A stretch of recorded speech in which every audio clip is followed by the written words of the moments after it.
இயேசு கிறிஸ்துவில் எனக்கு பிரியமான சகோதர சகோதரிகளே, இன்று திரு அவை நமக்கு கொடுத்திருக்கிற நற்செய்தியிலே பார்க்கின்றோம். முடக்குவாதமுற்ற ஒரு மனிதர், அவரை 4 நபர்கள் சுமந்து கொண்டு இயேசுவிடம் வருகின்றார்கள். இயேசு அந்த மனிதரை குணமாக்குகிறார்.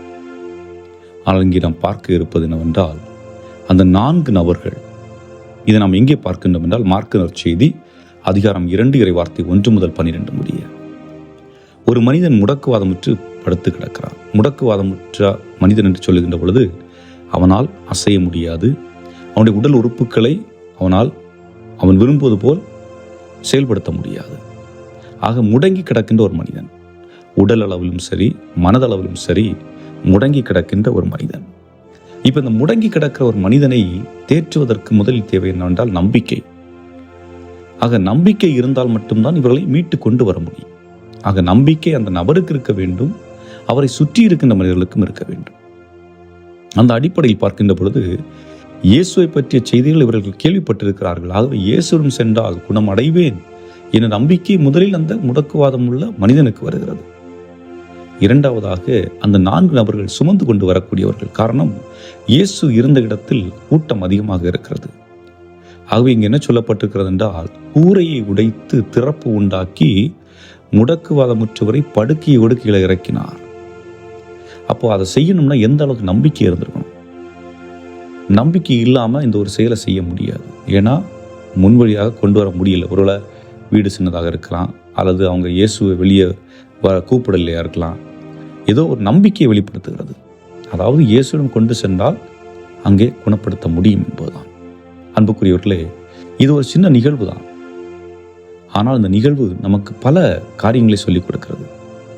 இன்று நம்முடைய வாழ்க்கையிலே பல நேரங்களில் பல காரணங்களால் நாம் முடங்கி போயிருக்கின்றோம். நாம் முடங்கி போயிருப்பதற்கு பல காரணங்கள் இருக்கலாம். நாம் செய்த தவறுகளாக இருக்கலாம், அல்லது நாம் எடுத்த முயற்சிகள் தோற்றுவதனால இருக்கலாம், அல்லது மற்றவர்கள் நம்மை தரைக்குறைவாக எண்ணுவதனால் இருக்கலாம், மற்றவர்கள் நம்மை அடிமைகளாக பார்ப்பதனால் கூட நாம் முடங்கி போயிருக்கலாம்.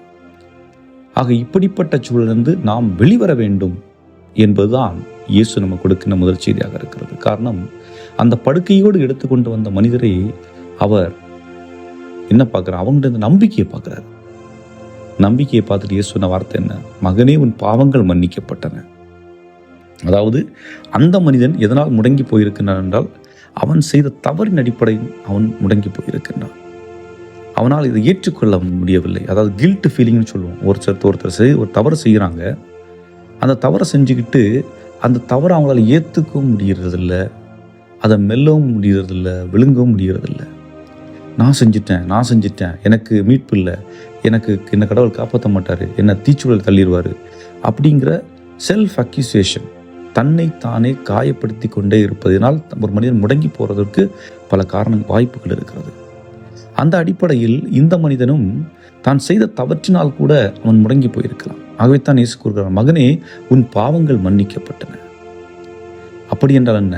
உன்னுடைய பாவங்கள் மன்னிக்கப்படுகின்ற பொழுது நீ அந்த உனக்குள் இருக்கின்ற அந்த குற்ற உணர்ச்சி இவைகள் அனைத்திலிருந்தும் நீ வெளிவருகிறாய். இனி அந்த பாவங்களை கண்டு நீ அஞ்ச வேண்டாம். நீ புனிதப்படுத்தப்பட்டு விட்டாய். ஆகவே அவற்றிலிருந்தெல்லாம் விடுபட்டு மீண்டும் புதிய மனிதனாக, மீண்டும் பழையது போல் எழுந்து நடந்து நம்பிக்கையோடு உன்னுடைய வாழ்க்கையை நடத்து என்று ஆண்டவர் சொல்லுவதை பார்க்கின்றோம். ஆனால் மறைநூல் அறிஞர்களுக்கு ஒரு குழப்பம். அது எப்படி மன்னிக்கிறது? கடவுள் ஒருவரால் முடியுமே, இவர் எப்படி மன்னிக்க முடியும்? இவர் கடவுளை பழிக்கிறான் அப்படின்னு சொல்லிட்டு இயேசு மீது அவர்கள் அவதூறு பரப்ப முற்படுகின்றார்கள். அப்பொழுது இயேசு என்ன சொல்லுகின்றார்? மாண்ட மகனுக்கு மன்னிப்பதற்கு மட்டுமல்ல, குணப்படுத்துவதற்கும் அதிகாரம் இருக்கிறது என்று சொல்லி, உன் பாவங்கள் மன்னிக்கப்பட்டன, எழுந்து உன் படுக்கை எடுத்துக்கொண்டு நட என்று சொல்லுகின்றார். அன்புக்குரியவர்களே, ஆண்டவர் இயேசுடைய இரக்கம் இதுதான். நாம் எந்த சூழலும் ஆண்டவரை நம்பி நாடி செல்லுகின்ற பொழுது அவர் சொல்லுகின்ற வார்த்தை, உன்னுடைய பாவங்கள் மன்னிக்கப்பட்டு விட்டன, நீ ஆசீர்வாதங்கள் உனக்கு கிடைக்க பெற்று விட்டன. ஆகவே பழைய வாழ்க்கையிலிருந்து எழுந்து அவற்றை தூக்கி போட்டுவிட்டு எழுந்து நட, கடந்து செல், நான் உன்னோடு இருக்கின்றேன் என்ற ஒரு வாக்குறுதியை கொடுப்பதை நாம் பார்க்கின்றோம். ஆகவே அன்புக்குரியவர்களே, நாம் எத்தகைய சூழலில் இருந்தாலும் நம்பிக்கையை ஆழப்படுத்துவோம். இயேசுவின் மீது நம்பிக்கை கொள்வோம். அவரே எனக்கு அனைத்தும் என்று எண்ணுவோம். அவரன்றி வேறொதும் இல்லை என்ற நம்பிக்கையை நமக்குள் விதைப்போம். நிச்சயமாக இந்த முடக்குவாதமுற்ற மனிதர் எவ்வாறு எழுந்து நடந்து தன்னுடைய வீட்டிற்கு சென்றாரோ அதுபோன்று நீங்கள் முடங்கி போயிருந்தால் இந்த நாள் இறைவன் உங்களை ஆசீர்வதித்து உங்களை அவர் எழுப்பி அவர் மீண்டும் உங்களை இயங்கச் செய்வாராக. அன்பு ஆண்டவரே, உம்மை போற்றுகின்றோம், இப்பொழுது ஆராதிக்கின்றோம். நாங்கள் எங்களுடைய பலவீனங்களினால் பல நேரங்கள் வீழ்ந்து போயிருக்கின்றோம். அவற்றிலிருந்து நாங்கள் மீண்டும் எழுந்து நடந்து உம்மை பின்பற்றி வரக்கூடிய ஆற்றலையும் உம்முடைய அன்பை பறைசாற்றக்கூடியவர்களாக வாழ வேண்டிய அருளையும் ஆற்றலையும் எங்களுக்கு தந்தருள எங்கள் ஆண்டவராய கிறிஸ்து வழியாக மன்றாடுகின்றோம். ஆமென்.